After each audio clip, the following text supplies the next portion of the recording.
Hello, good afternoon. Thank you very much all for joining us on today's webinar on the coronavirus, the travel impact and managing its effects. Um, Today we're joined by Olivier Ponti, the Vice President of Insights at ForwardKeys, as well as Oliver Martin, the partner at 2031 Consulting, based in Canada. And of course, to my left here is PADA CEO Dr. Mario Hardy.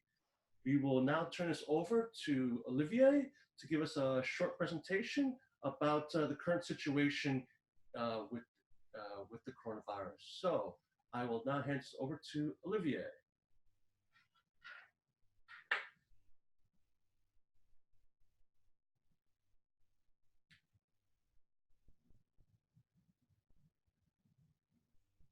Hi everybody, I'm Olivier Ponti, VP for Insights at ForwardKeys. Paul, Mario, could you please confirm that you can see my screen? Yes, I can see your screen. Yeah, perfect. Thank you. Excellent. Okay, so we can start. All right. So hi, thank you very much for inviting us to present during this this webinar. We're ForwardKeys. We're a travel analytics company. We're big on air travel. And of course, when the coronavirus outbreak started, most of our clients wanted to know how their business was impacted by this new situation. So we decided to run a first analysis in the early days of the Chinese New Year to see how travel in general was impacted and how some key destinations were impacted by this new situation.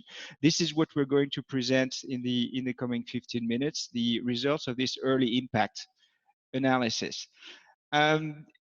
We'll look at this from two different angles. We'll first have a look at the impacts of the coronavirus crisis on the Chinese outbound market. We'll know how important that is. That's world's #1 outbound travel market, and it's also the biggest spending market worldwide. So it's very important to understand how this market has been affected and what the consequences are for destinations worldwide. And we'll then shift focus and look at the impact of the crisis on inbound travel to China. So just a few words about the approach, the methodology. I think that's important, and also about the period we've decided to focus on. As you can see on this short timeline, the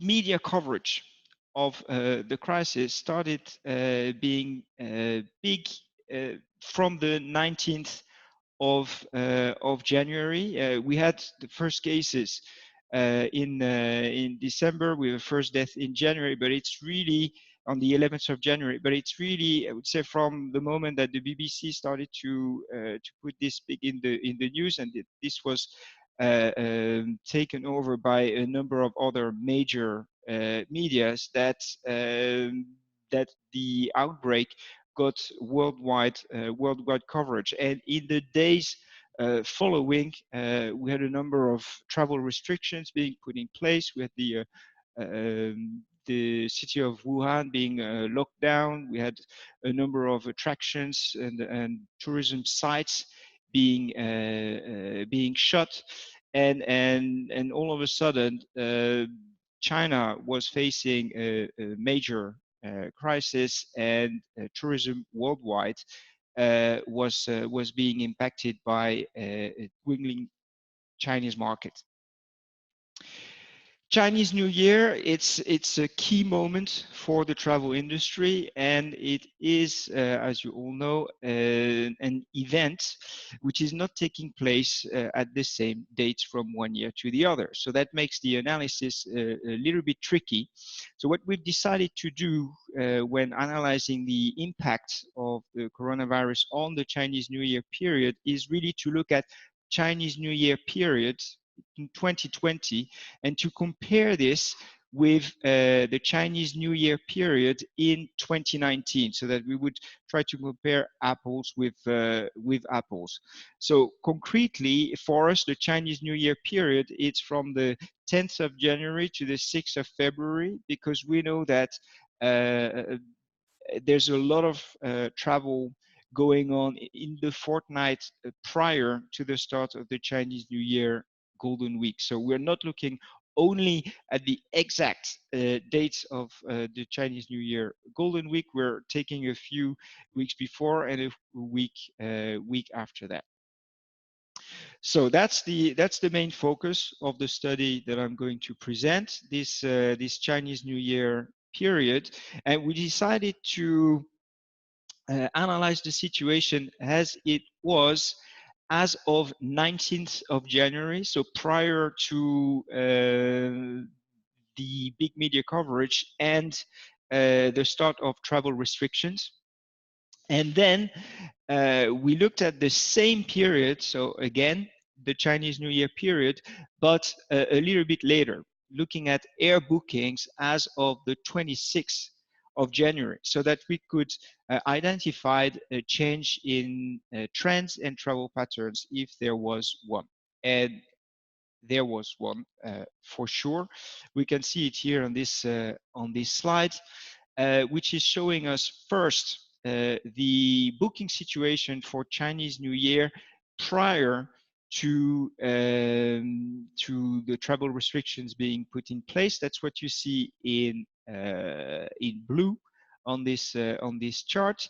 Chinese New Year was supposed to be, bookings for the Chinese New Year were a little bit behind compared to 2019. If you would look at China outbound to worldwide, but this had in fact a lot to do with the specific situation of two key destinations for the Chinese market, which are Hong Kong and Taiwan, which both had their specific issues, I would say.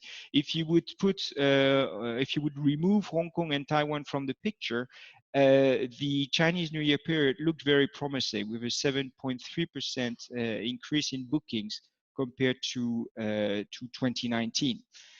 Now, the situation changed dramatically in a very short period of time after the putting in place of the first travel restrictions. You see a significant change in terms of travel trend.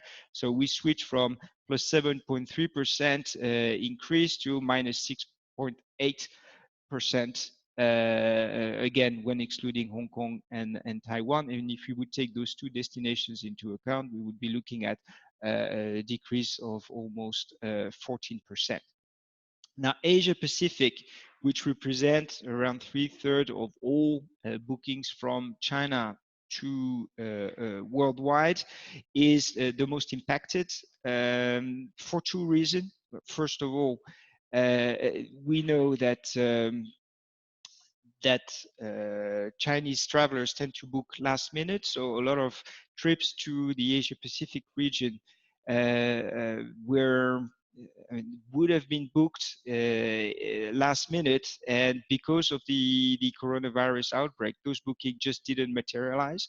So this had a very negative impact. And second of all, in the figures that you see here, we still keep Hong Kong and Taiwan, which also have a negative impact.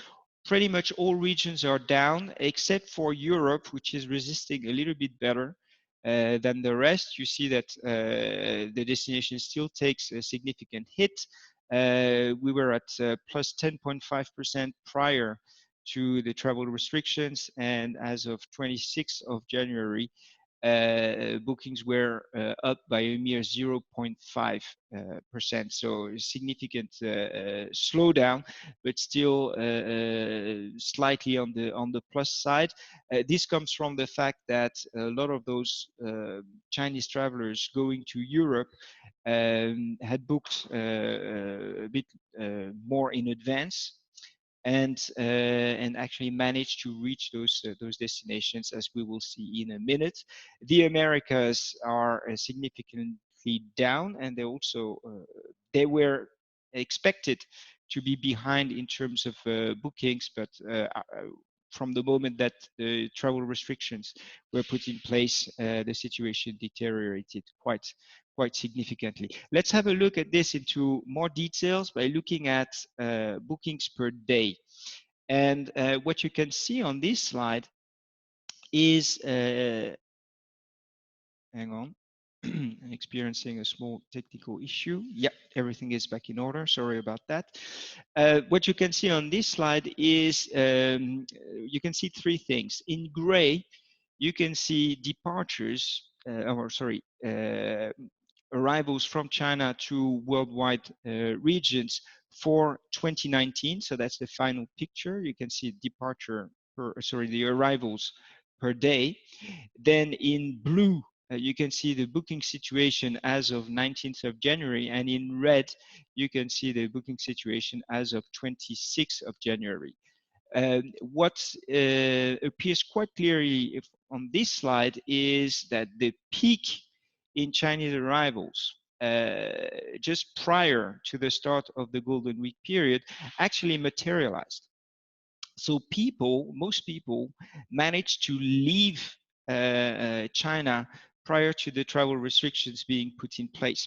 It's really from the start of the Golden Week that we see a big drop in bookings compared to what was originally planned. So this Chinese New Year was looking good from the start, and the ramp up to the Chinese New Year Golden Week was also looking pretty good, and then we saw a collapse. So that means that we still had a lot of Chinese travelers in the global tourism ecosystem, because these people managed to leave the country on time.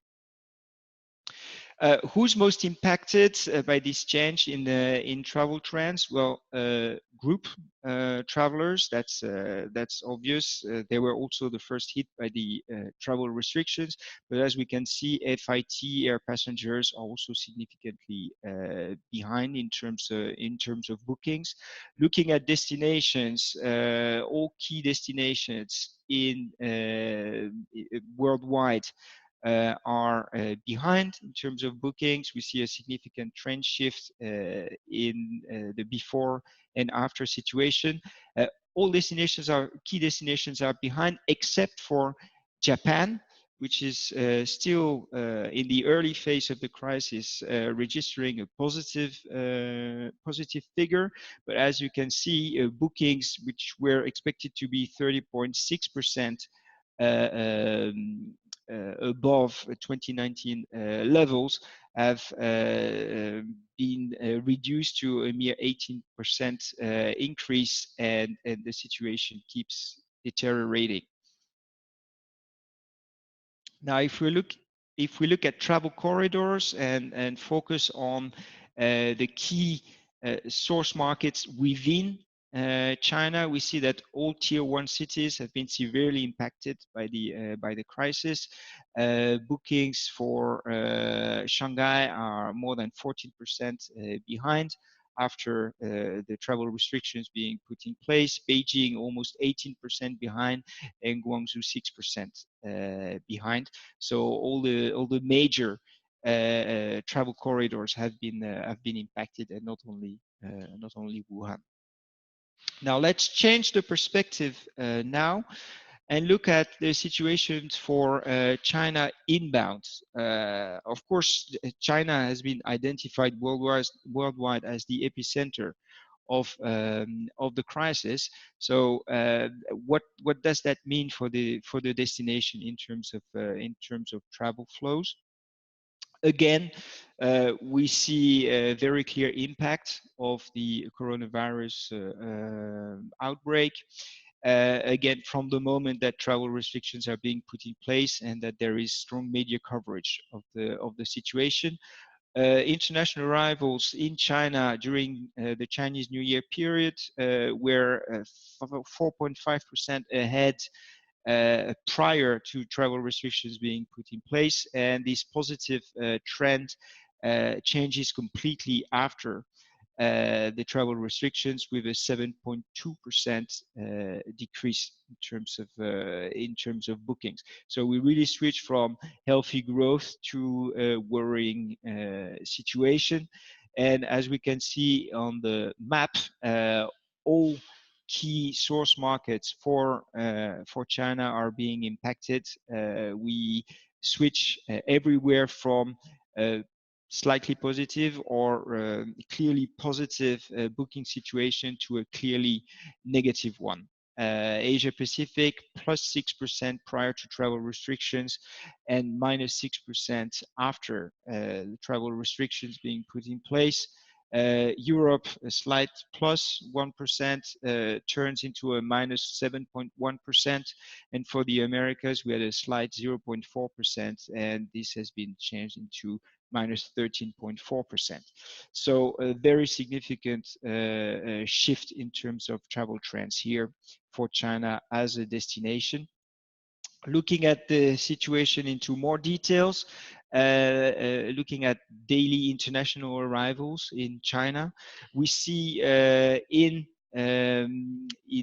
yellow the final situation for Chinese New Year 2019. In blue, the booking situation as of January the 19th. We see a small change in the pre-Golden Week period, which has to do with a change in calendars. The day of the week impact on travel behavior, but this is minor. The big shift happens after the travel restrictions being put in place. We see a lot of cancellations and a lot of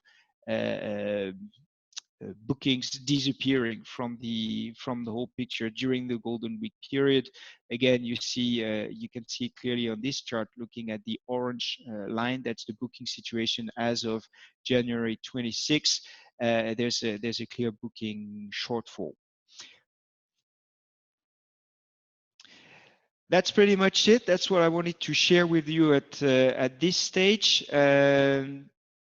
I would like to give participants the possibility to get directly in touch with us if they would like to know more about the current situation. We'll be releasing a new report next week, focusing on the situation and its latest development. But for now, I understand that we will have a panel discussion. Is that correct, Paul? That is correct. Yeah, thank you very much, Olivier. You can unshare. You're most welcome. I will stop sharing my screen. And I'll ask Oliver also to join us now for 2031 for the panel discussion. So while Oliver joins us and unmutes, just a quick question to you, Olivier. So I know you looked at a lot about outbound and inbound tune from China. In terms of what you have seen data-wise, what about travel across the board? Do you see a decrease in travel across the board, across the world, regionally? Do you see shifting in travel patterns from any of the data that you have available? What can you tell us about that? Well, there's several dimensions to this question. Travel worldwide, I think it's clear that it's going to be impacted for the mere reason that China is the world's #1 outbound travel market. So of course, if within the travel ecosystem we lose one of the key players, the whole system is negatively impacted. That's the first aspect of this answer. The other one is that at the moment, we're not seeing a strong impact of this crisis on neighboring destinations. And that's an interesting point, because we've seen during previous crisis periods, especially epidemics, that perception is really important, and that if you have, for example, an Ebola crisis in Western Africa, this impacts all African destinations. People will stop traveling to South Africa because they know that there is this Ebola outbreak in somewhere in Africa. At the moment, there is this outbreak in China, and it looks like neighboring destinations are not that heavily impacted by the situation. So it's still very much restrained to China, but that's something we will keep a close eye on, because we know that the situation could change quite quickly, and with some dramatic impact for those destinations and world travel in general. Thank you very much. I would add that a crisis of this scale is not maybe not unique. We all think of SARS in 2003, but it's very, very unusual. We can see strong drops in, for example, in Chinese arrivals in specific destinations at specific time. Think Japan after the tsunami, for example, and the Fukushima crisis. Think South Korea during the THAAD missile crisis. Those were moments when there were sharp drops in visits from China. But what we also saw during this period is displaced tourism. So Chinese people were not traveling to Japan or South Korea anymore, but they just went to other destinations. They kept traveling, so they kept the travel ecosystem alive. What's happening at the moment is different, because they stop traveling. And that's the crux of the problem, Paul, and sorry, Olivier, just to jump in. Oh, please do. So, a few things, and you're totally right. We have crisis. That we're in a world that has ups and we have downs. We had 9/11, we had the Gulf War, we had SARS in 2003, we had the economic crisis in 2008, and travel will always react. And you're completely right. Travelers will stop traveling to one destination, but then they'll rejig their plans to another destination, and things just kind of move. Things are very fluid. But in this situation, and again, your data just shows it, the awesome data from ForwardKeys, also backed up with other perceptional data that our firm conducts, is that, and again, I don't want to use the term contained, but this is currently very much from a perception perspective, but also, from the data perspective, different in the sense of how SARS was perceived and how SARS unfolded. It's very much in mainland China, and that is directly impacting the Chinese outbound flows. And part of this is also precipitated by the fact that the airlift component has just dramatically dropped off. So many destinations now have little or no direct airlift into the China market, and so that is having a dramatic impact on Chinese ability to travel, as well as the health crisis is really creating that hunkering down mentality in China. And then also, like Mario mentioned just before we started the call, the economic hit that this is taking to China. And we know there's a direct correlation. If there's positive consumer sentiment around the economy, people travel. If the inverse is true, then people don't travel. And so I think although those factors are coming to play in this situation right now. Yeah, I think it's important to take into account the fact that there's a direct impact of this crisis, so that's people canceling their trips, and there's a delayed impact. It's people who should be preparing their trips for the summer holidays, for example, and which are not booking. And Olivier, that's the scary thing right now. And I think, without trying to get alarmist and use words like scary, there's this immediate hit right now, the next 30 to 60 days, in terms of no travel that's happening. But because Chinese traditionally after Golden Week are energized and excited at the new year, those travel plans are not happening right now. They're not planning, and I think that's probably one of the bigger risks to our industry, is that the next 60, 90, 180 days, there's a big question mark. And I wouldn't say it's that black space, but it's that gray space of consumers not making their travel plans. And that's what our industry needs to do now to pivot to. How can we how can we salvage our bookings and our spend for our destinations and our SME partners for that medium-term outlook. That becomes my next question. That's the question probably everyone's mind then. What can we do now? What can destinations, what can organizations, and particularly SMEs who are probably the hardest hit now, what can they do now to manage the effects of the current crisis? You want to jump in first? Olivier, if you mind, I'll just jump in. Please do. The premise of our second brief, which we sent to Pata this morning, and I'll see if we can get it distributed to everyone on the call. And again, this is learning that our team gained through blood, sweat, and tears during the SARS crisis in 2003, when a number of us were at Destination Canada. We're a big fan of DMO showing leadership, as much as the private sector really drives tourism growth, and they're really managing the visitor experience. The nature of our business is we tend to look at DMOs, and because they are able to look at the legislative side, they're able to make large investments in marketing and communications. So I think one of the immediate steps I think we would tell our DMO friends is you need to move beyond just the monitoring side. You've got departments of health and ministries of health that are looking at the health issue. You've got border control, which are looking at the safety and security aspects, and let them do their job. It's now the time for DMOs to show leadership and really start looking, like Olivier says, on what those 60+ days look like. So part of it is conduct better research and conduct the research to understand what are those changing perceptions of the Chinese consumer, and what is the opportunity in alternative markets, both from a geographic perspective and also a consumer perspective, that you can start targeting. And then I think the second component of that is, what are the immediate marketing and communication steps that you can do to then entice those types of consumers to your destination?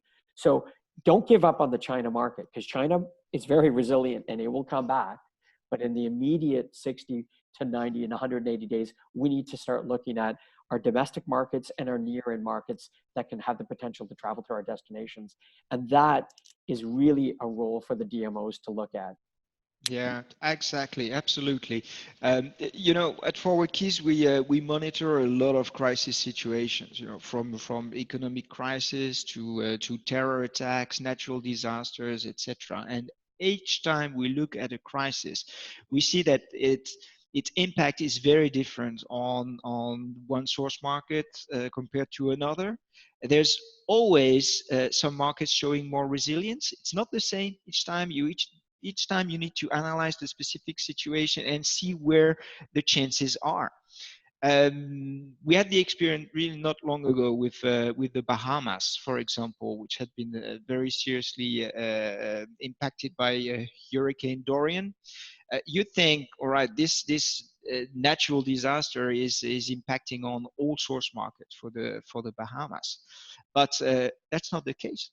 Some markets proved to be much more resilient, and the Bahamas, the DMO was smart enough to target those segments with the most potential, send them the right messages, and a mere 2 months after the hurricane, they're back on track. That's tactical marketing. I think this is what DMO should be considering at the moment. They're losing one of their key source markets. So what do they do next? Where do they decide to be active, so that they basically don't put all of their eggs in the same market, in the same basket? Anything you want to add more? Yeah, I've got a question for Olivier. Your data actually goes into an extended period. You have essentially a crystal ball looking at not only the next few weeks, but the next few months ahead. And what are you seeing at the moment? Are people actually really all canceling, even in the mid to long term? Or actually are they just waiting and seeing, watching what's going to happen over the next few months? I think we should be careful about the importance we give to cancellations. I think it's a great tool to monitor the direct impact of a crisis. And we see it with the level of cancellations from Chinese travelers. You know, typically you'd be at around 12% of all bookings being cancelled over a whole year. In the aftermath of the coronavirus, really the first days after the first travel restrictions being put in place, we saw that cancellation rate rise slowly but surely to more than 33%, and this keeps increasing. But there comes a moment when if there is no booking, there is no booking to cancel either, and cancellations are just not relevant anymore as a monitoring tool. And then what you really need to look at, it's bookings. You know, what are the booking trends? And as Oliver just mentioned, what we're seeing at the moment is it's a strong decrease in bookings for the coming weeks, coming months. And that's what we'll keep monitoring, because if bookings do not pick up in the coming weeks, the whole sector will be in big trouble in the coming months. We've seen with SARS and Maersk and other statistics from IATA and other organizations have actually recorded these situations in the past. And typically what we've seen for these type of event is it typically takes about 6 months to recover after the crisis, at least certainly based on past events. But I believe the situation is maybe slightly different from what we've experienced in the past, and it actually may take a little bit longer. There's obviously a question that everyone here is probably have in our mind is how long before we recover? Do you, either one of you, have any opinion on this? Olivier, so I have a bit of an opinion that our experience at SARS, for those on the call, very, very aware of SARS in 2003 hitting mainland China and Hong Kong. A little known fact is Canada had the highest recorded deaths outside of Greater China, and that's because of our large Chinese community, our large business community that does a lot of work in China, and it took a long time for our our health departments and our airlines to actually figure out what was going on. It had a massive impact on our industry. It took us close to 7 years to get back to the arrivals levels we were at, the arrivals and spend levels that we were at prior to the crisis in 2003. So I don't want to be alarmist and say this could happen, but at the short term, I think we are going to see a dramatic decline in the Chinese outbound travel, and that's just, I think, a fact with the numbers right now. If DMOs and their partners are able to then quickly pivot and start looking at alternative markets, then I think we have the chance of getting back some of those numbers this year in 2020. But I think we are looking at some longer term effects of this crisis in China on the outbound market. Chinese probably will go back to traveling eventually when things cool down from a health perspective and a little bit more confidence in the economy. But I think they might be shifting to those shorter haul destinations within Southeast Asia and North Asia, Japan, Thailand, two very popular destinations for Chinese outbound travel. But I think the impact for the longer haul markets, the Britons, the Australias, the Middle East, the Canadas, the US, I think we're looking at a longer term recovery. But I'm not a genie, and I don't have a magic crystal ball. So Olivier, we don't have a magic crystal ball either. We've got You've got a better crystal ball than I have. IT tools, but no crystal ball. But I think it's too early to talk about recovery. Honestly, what we know is that this crisis is big. It's got massive media coverage, so everyone knows about it, and that's of course impacting very, very heavily on travel trends. What we've noticed looking at different kinds of crises in the past is that you can only have strong recovery from the moment that the perception has changed and people are convinced that the crisis is over. So it's also a matter of trust as long as the trust will not be there, people will not travel, especially in terms of inbound tourism to China. I think it's essential for people to trust that it's safe to go back to China, that the epidemics is completely under control. We're not there yet, and that's why I think it's too early to talk about recovery. And Olivier, you're so right. And trust takes so long to build. Trust in brands, trust in destinations, trust in the reputation of companies. It takes years to build, months and years, and a lot of sweat and equity to build, and it takes seconds to lose. And we know better than everyone I think on this call knows that tourism is very much an emotional game. We tend to look at things logically as marketers and communicators and product developers and folks that work in the travel trade. But when it comes to issues like this, emotion kicks in. And as much as governments and their partners will be trying to put a logical, fact-based presentation of this, eventually once the health situation is under control, it will take months and months and a lot of systematic communications and marketing to get people to start thinking beyond the emotional and the irrational and start putting their trust back in brands and destinations. Yeah. So you're right, Olivier. It's way beyond the time now that we need to start looking at recovery. I think we are very much now in the point now that we need to look at short, immediate tactical steps that destinations need to do and to take in place so that we can salvage this year.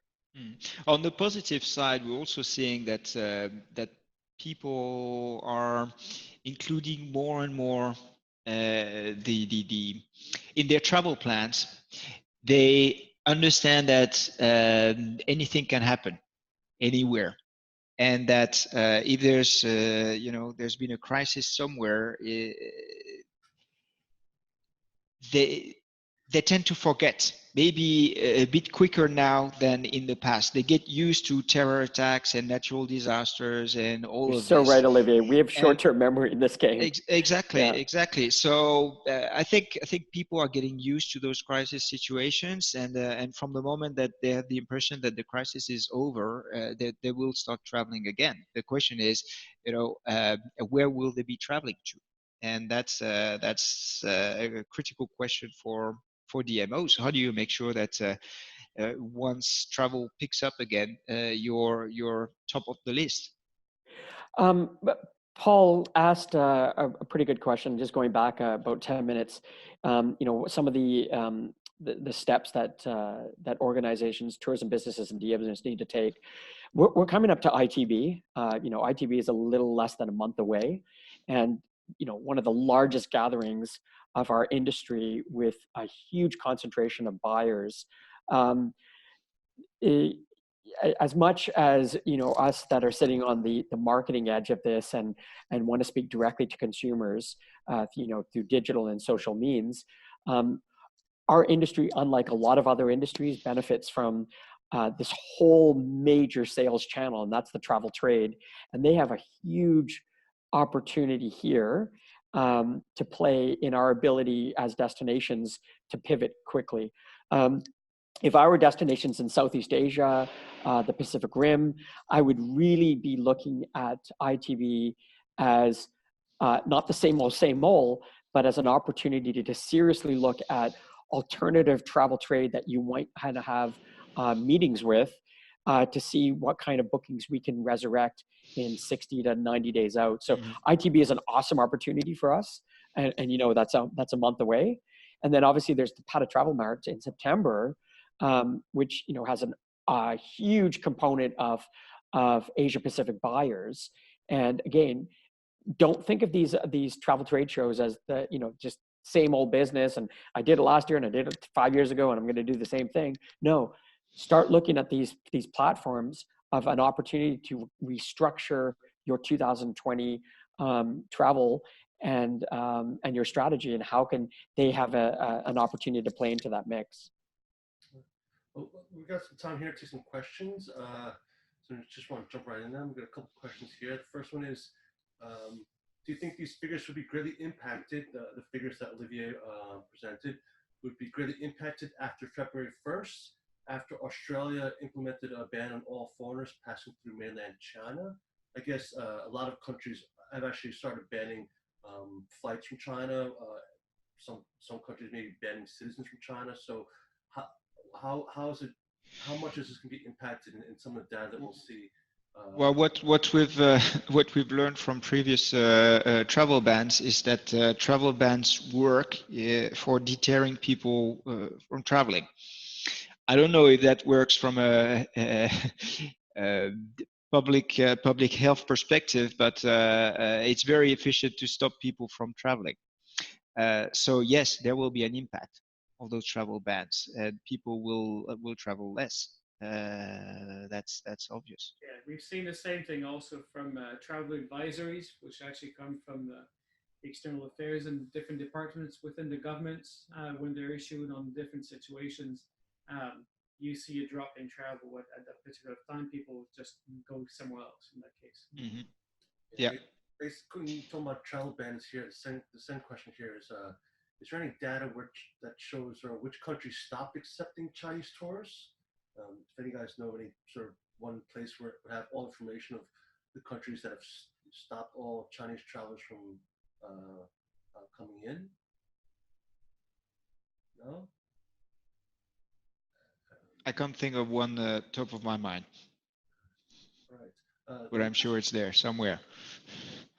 I'm sure it's up there if you do a Google search. The last question I think we answered is just how long will it take to get back to normal travel patterns? But I guess that's the golden question that everybody wants to know, and it's something that's evolving every day. Yeah, And Paul, what's normal, right? You know, what is normal? Like we have, you know, and I don't think the world is getting more violent or you know, more destructive. You know, there is partly a little bit of evidence that shows that climate change is making environmental events more prevalent and stronger.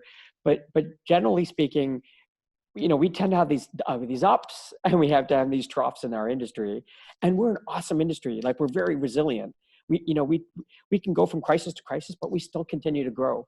There's two constants in our industry: we're growing, and there's declines. And so, you know, that's an interesting question. When are we going to get back to normal levels of growth? And I don't think we really know that. Olivier's data clearly shows that we're not necessarily at that stage that we can answer that question. I but can probably comment here. Yeah, please do, Mario. Sorry. The World Health Organization, WHO, had a good insights a day or two ago about this.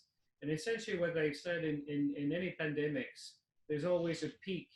And obviously we have not reached that peak yet. So what they were saying is we need to monitor the number of cases that are actually reported on a daily basis. And when we actually start to see a drop in number of cases being reported every day, even if it's just a small drop and it keeps trending in that direction, they believe this is the start of the end. It means actually that we're able now to contain it and that we're actually starting to see that decline.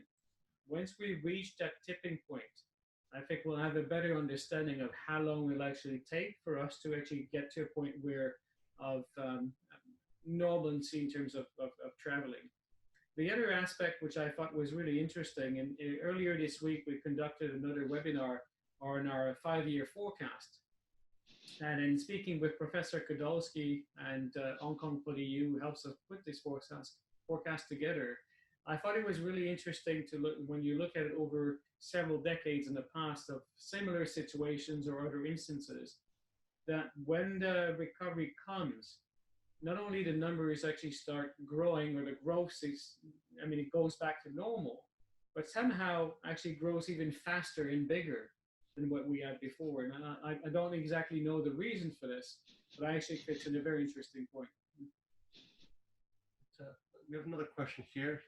I guess with the current situation, will also impact inbound tourism from India to Southeast Asian countries, Singapore, Thailand, Malaysia.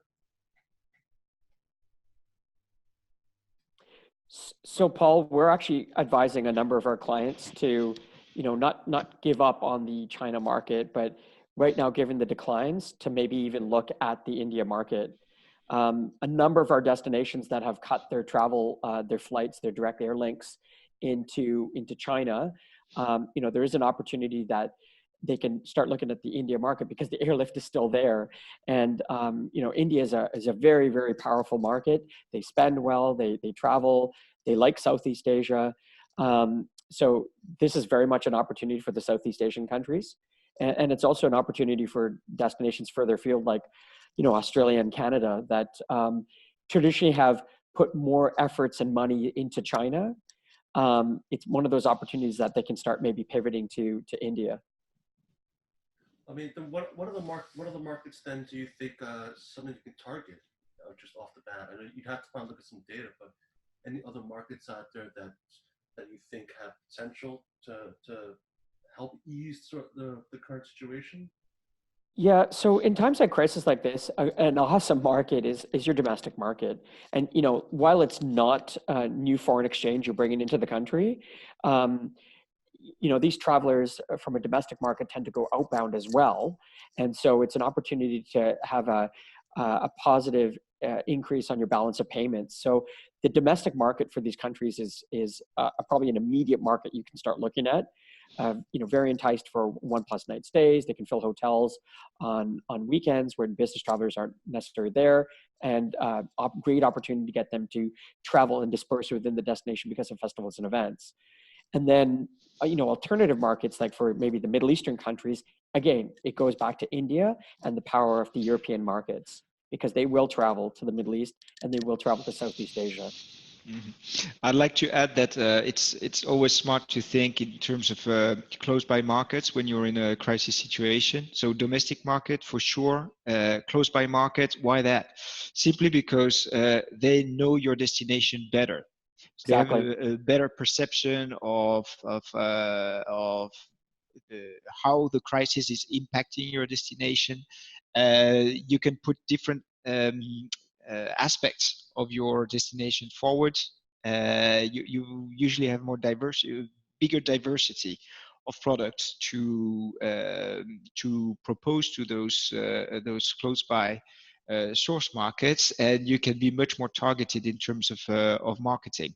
So usually those source markets better, you've got better access to them, and you can pick and choose the right targets for your destination in the current situation.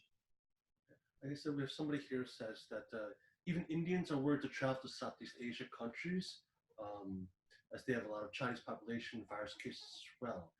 So do you think this crisis will disturb the inbound patterns for these countries, Singapore, Malaysia, Thailand? Then what can these countries do to tap the market in India? I guess how can they sort of bring reassurance to make sure that Indians aren't worried to come here?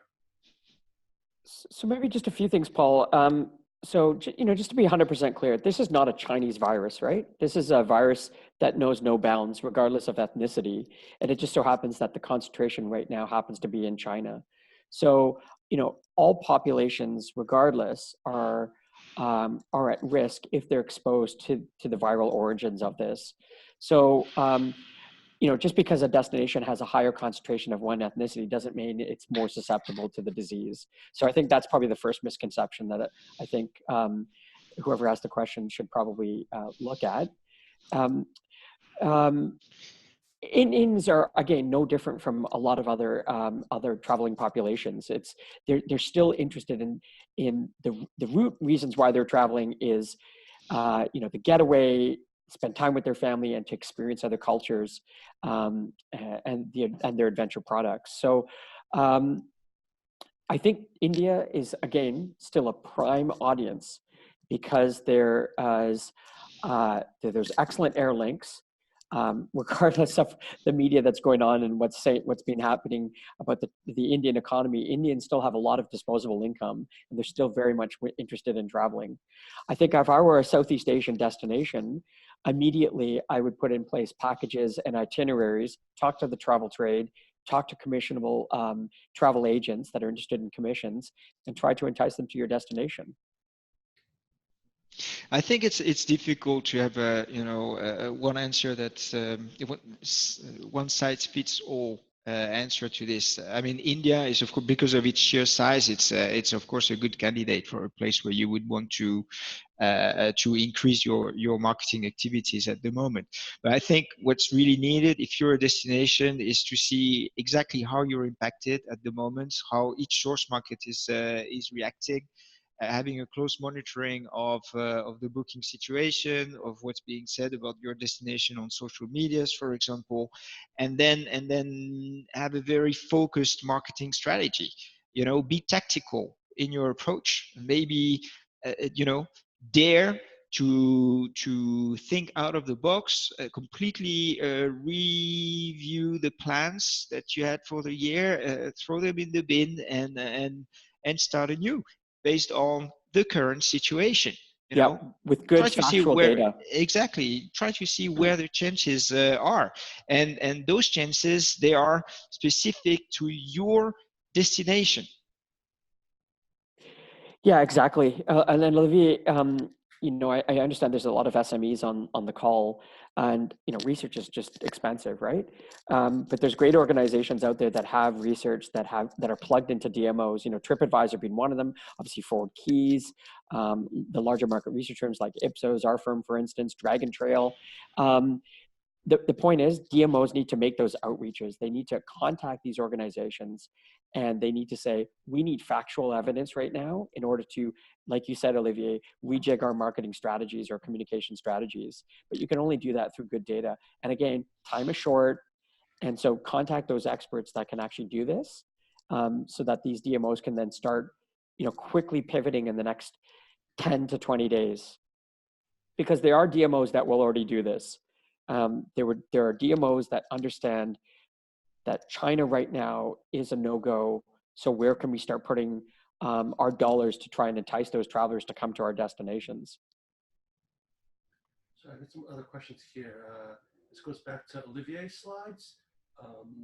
I guess you presented Japan was the only country that showed positive growth. Why? I guess is the question.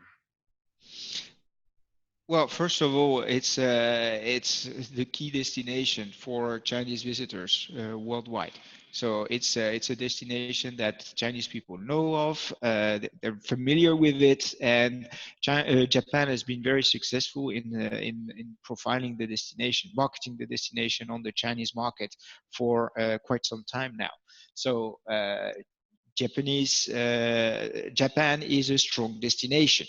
Now, 2020 is an important year for Japan, and they will be hosting the Summer Olympics. They've been preparing this very carefully in the past months with a number of very successful, very attractive marketing campaigns.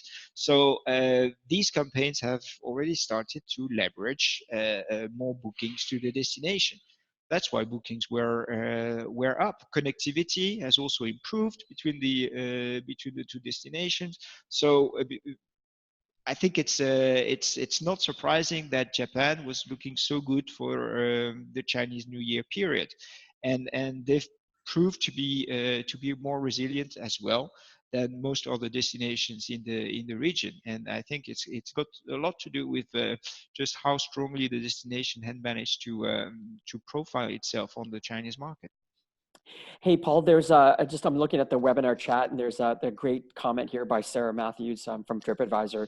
But it's again totally true.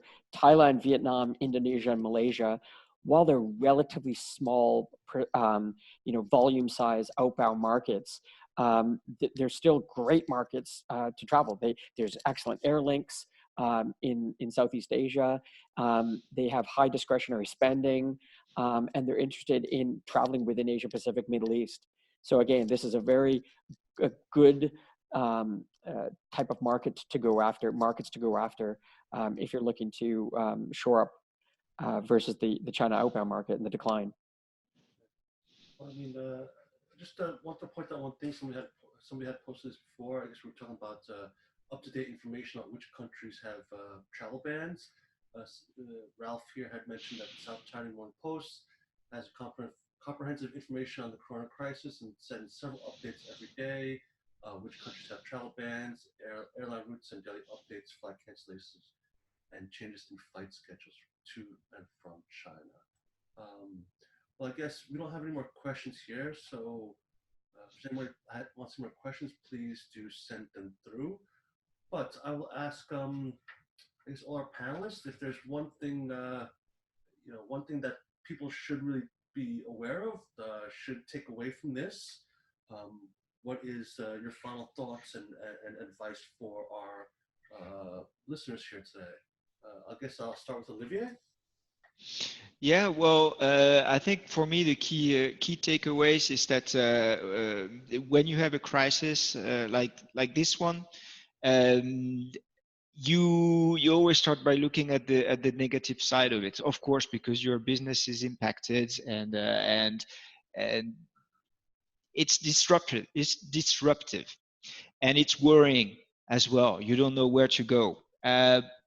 But the upside of it is that it forces you to look at your own business in a different way, to try to find new opportunities where they are, to reinvent yourself. And if you manage to do that, from the moment that the crisis is over, you've basically expanded your business. So back to your point, Mario, when you were saying, well, we've noticed that when there was a crisis,